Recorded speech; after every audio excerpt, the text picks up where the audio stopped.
Sebuah kota kecil kuno muncul tentara. Di belakang mereka ada 4 orang yang raksasa misterius. Delman yang baru saja lewat langsung ditendang oleh raksasa. Ternyata mereka datang ke sini untuk mengumpulkan uang perlindungan. Pemilik restoran minuman anggur melihat ini dan dengan cepat menutup pintu. Tetapi ditemukan oleh raksasa dan mendobrak pintu.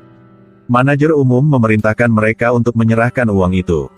Di bawah tekanan mereka, bos harus menyerahkan saku uangnya. Tapi hanya ada 1 koin perak di saku. Apalagi itu koin perak palsu. Kali ini benar-benar membuat marah manajer. Yang lain tahu bahwa mereka tidak bisa berjuang, jadi mereka dengan patuh menyerahkan uang itu. Pada saat ini, seorang pria mengambil kesempatan untuk melarikan diri. Tapi sebelum berlari jauh, raksasa itu mengejar dan menghalangi jalan. Semua uang telah dirampok. Seorang lelaki tua yang berdiri di dekatnya akhirnya tidak bisa tahan lagi. Hanya menyuarakan beberapa keluhan. Dibawa secara paksa. Tiba-tiba sekelompok orang misterius dengan seni bela diri tinggi muncul. Mereka mengangkat senjata untuk memprotes. Berjuang sampai tentara sampai tidak memiliki baju besi lagi. Tapi menghadapi raksasa, mereka masih tak terbendung. Lawannya sepertinya dia sama sekali tidak memiliki kekurangan. Benar-benar mustahil untuk dipatahkan. Pada saat ini, Cheng Lan, yang berada dalam kegelapan, akhirnya mengambil tindakan. Menemukan bos yang sedang bersembunyi. Tanyakan padanya mengapa dia mengkhianati dirinya sendiri, mengkhianati Dewa Naga. Pada saat ini salah satu raksasa melepaskan gelombang suara yang kuat. Dalam sekejap mata, semua orang memegangi wajah mereka kesakitan. Bos gangster juga mengambil kesempatan ini untuk melarikan diri dan kembali ke istana kekaisaran. Selanjutnya, berikan semua kekayaan yang dia curi. Didedikasikan untuk penyihir dari penyihir kegelapan. Pada saat yang sama, katakan padanya bahwa Cheng Lan telah kembali. Ketika penyihir mendengarnya, dia sangat marah. Segera panggil semua warga di sini. Selanjutnya, pakai masker. Terlihat persis seperti Putri Cheng Lan. Lalu di depan semua orang. Gunakan kartu naga palsu untuk memesan Dewa Naga palsu. Menghukum orang tua dan keponakannya di pasar karena berani berdebat dengan mereka. Ketika orang-orang melihat ini, mereka hanya bisa menundukkan kepala dalam diam.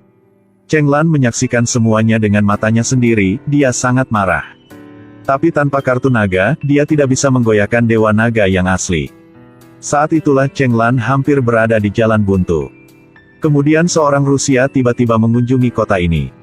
Sambil memegang kartu naga di tangannya, dia membual saat bertemu semua orang di sini.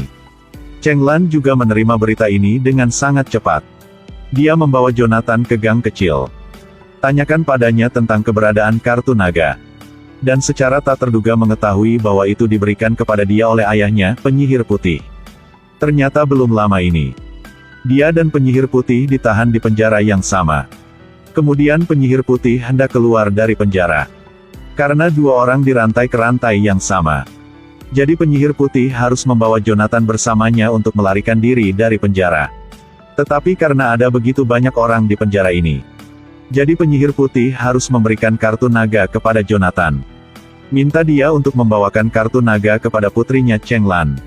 Selanjutnya, penyihir putih tetap sendirian dan mengobarkan perang besar dengan kepala sipir James Hook. Bukan, itu helm Genghis Khan ya. Helm? Benar. Ini adalah item yang digunakan untuk menempatkan pengorbanan. Jangan bercanda.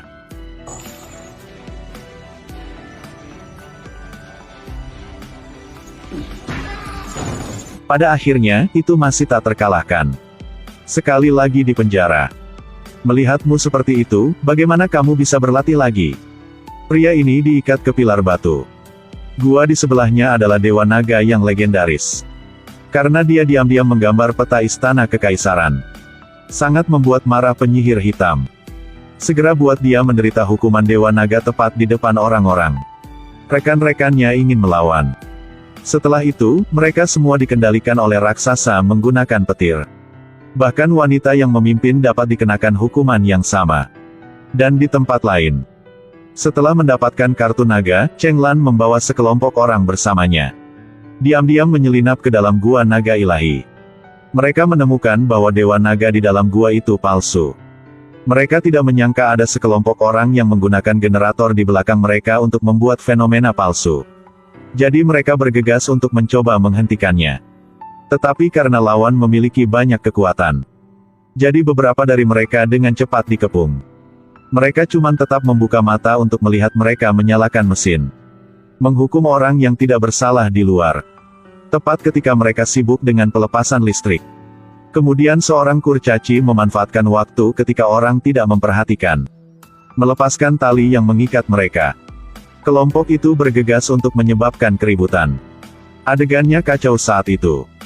Dewa Naga yang palsu tiba-tiba tidak bisa mengendalikannya lagi. Pada saat itu, mereka yang bersiap untuk berada di luar lebih awal, juga berlari ke istana kekaisaran satu per satu. Pertempuran hebat akan segera terjadi. Segera gerbang kota diserang satu per satu. 4 pelindung Dharma yang agung melihat ini dan segera mengambil tindakan. Mengeluarkan asap putih dalam jumlah besar. Semua orang tidak bisa menilai setelah kehilangan penglihatannya. Harus membiarkan musuh menyerang. Dan energi raksasa petir menyebabkan semua orang menderita segala macam kesulitan. Tapi selanjutnya, karena semakin banyak orang bergabung dalam perang, baterai di dalam tubuh raksasa semakin berkurang. Sampai akhirnya, kehilangan kemampuan untuk mentransmisikan listrik. Dikalahkan oleh semua orang satu per satu. Ternyata di dalam cangkang yang kuat itu, mereka hanya orang biasa. Di tempat lain, Cheng Lan akhirnya menemukan Dewa Naga yang sedang tidur. Tempatkan kartu naga di patung batu. Mendapatkan kail yang tajam. Potong setiap helai bulu mata Dewa Naga. Pada saat ini, penyihir putih di penjara juga merasakan pemanggilan. Bantu Dewa Naga keluar dari perbudakan sepenuhnya. Penyihir hitam melihat bahwa situasinya tidak baik. Bersiaplah untuk membawa semua uang dan melarikan diri dari sini. Cheng Lan buru-buru mengendarai Dewa Naga. Mengejar penyihir hitam. Menjatuhkannya dari kapal angkasa. Dan sebarkan semua uang secara merata di tanah. Kembalikan semuanya ke semua orang. Saat itulah Cheng Lan hendak membunuh penyihir itu. Dia tidak sengaja dirampok kartu naga. Setelah itu, semua orang bergegas ke sini. Karena tidak ada kartu naga, jadi Tan Lan benar-benar tertangkap oleh semua orang. Ini pada saat mereka tidak bisa membedakan keduanya. Kemudian goblin terbang melalui aroma tubuhnya, jadi dia mengenali Cheng Lan. Dan penyihir itu juga melepas topengnya.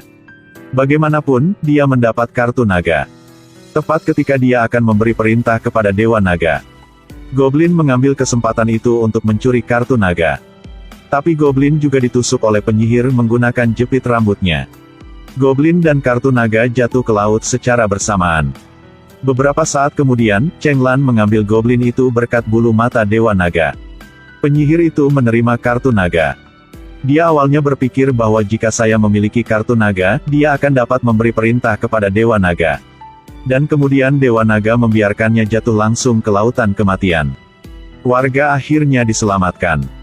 Dan penyihir putih yang ditahan di penjara asing akhirnya dibebaskan. Bawa James Hook kembali ke timur bersama. Inilah akhir dari film. Di gunung itu ada. Di bawah laut juga ada. Baik, cerita hari ini hanya sampai di sini. Saya Bu R, follow page saya. Periode berikutnya akan membawa film yang lebih spesial. Sampai jumpa di lain waktu, bye.